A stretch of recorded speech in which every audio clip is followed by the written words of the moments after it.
Gwen for inviting me, and Peter and IK. Thank you so much for coming down and seeing the exhibition. I first saw what it was like as a child in Jamaica living with albinism. Children would hurl rocks on the rooftops of people who were living with albinism to chase them out of their homes, to kind of see. And that seed grew with me. I didn't understand what it meant because we were told there were vampires and stay away. They were spartan, they were shushed into darkness. They were just like the scum of the society growing up. King Yellowman, who is one of our most revered recording artists, been through that himself. When he was born, he was left in a pile of garbage to die because his mother abandoned him, born with albinism.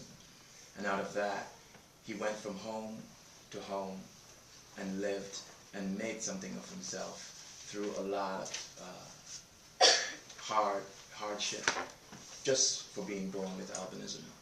I had several interviews with him and spoke with him, and until this day he's still scarred by just what it meant for him to take that journey and to see a society treated him as an outcast. This research project that I did that turned into an art exhibition, first when I brought it I was met with so much resistance of, what you going to do with that? Why don't you look at Hollywood films and see how they play and write research around that. I chose not to because I knew where I was coming from, being a Jamaican, and saw firsthand how my culture treated people with albinism. And with no funding, even though I had a research grant from the University of Southern California to go forward with writing the paper, I went to a humanitarian actress and my mentor, the Dr. C.C.H. Pounder, who told me, we're going to do this. And I showed her the film, and when I showed her the film and told her about my years of going through and listening to NPR, the Alzheimer Brigade speaking, and saw Viking Entertainment on television, there's no way she would stand by and not get involved. And she'd been working with us within this entire time until the exhibition opened in August this year. The exhibition took place going across Tanzania, looking across how people are treated with albinism in the US and in Jamaica. In the US, for a lesser extent, no one is chasing or killing anyone, but they do get stares and they do, called names. In Jamaica, recently in 2013, when I went home to do an interview, I went to one of the highest organizations there, Chased, I will call the name, with Mrs. Grant, who's a journalist from Jamaica, to speak to them. And we were actually chased out of the room with the derogatory term of dundus, as if this meant nothing. So I realized that there was still a problem within my culture with people with albinism, even though Yellowman has brought so much visibility to that culture and people are somewhat tolerant. There is still a lack of education within society, and re-educating is so important.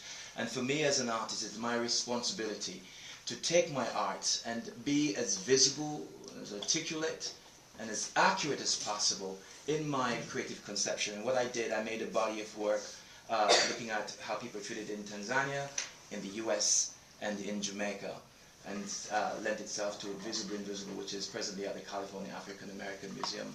And I really thank them for giving me the space for such an important topic.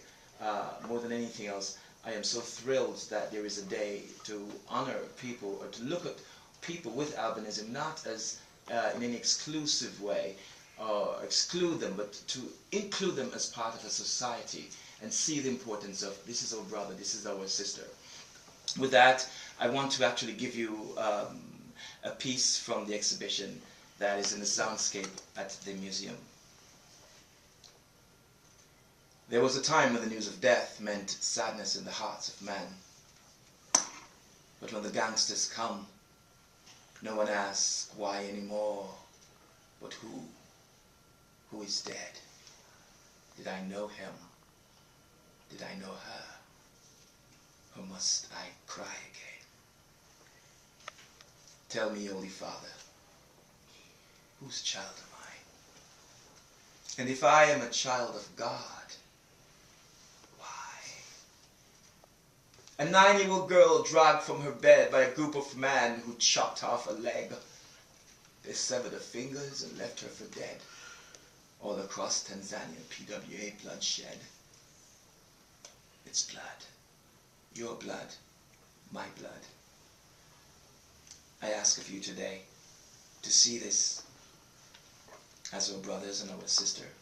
And let's continue to walk until people with albinism are not seen outside of nothing less than a person. Thank you.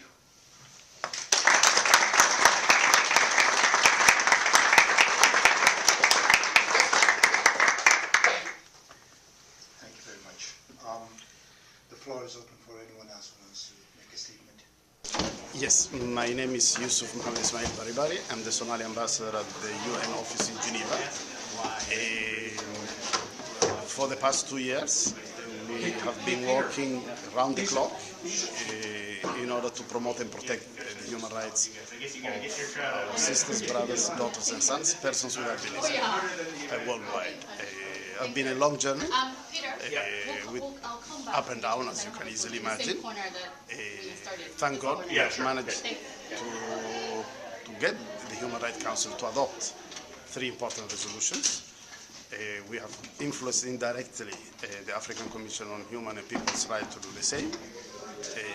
Yesterday, our long dream came true because, thank God, the 3rd Committee of the GA has adopted the International Albinism Awareness Day, 13 June, which is the first day that the Human Rights Council has adopted a resolution.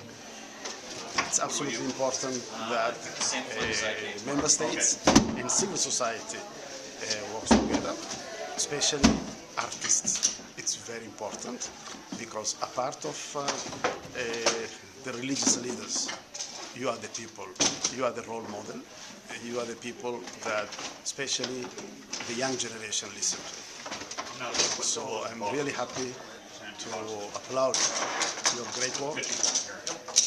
Please keep it up. May God bless you.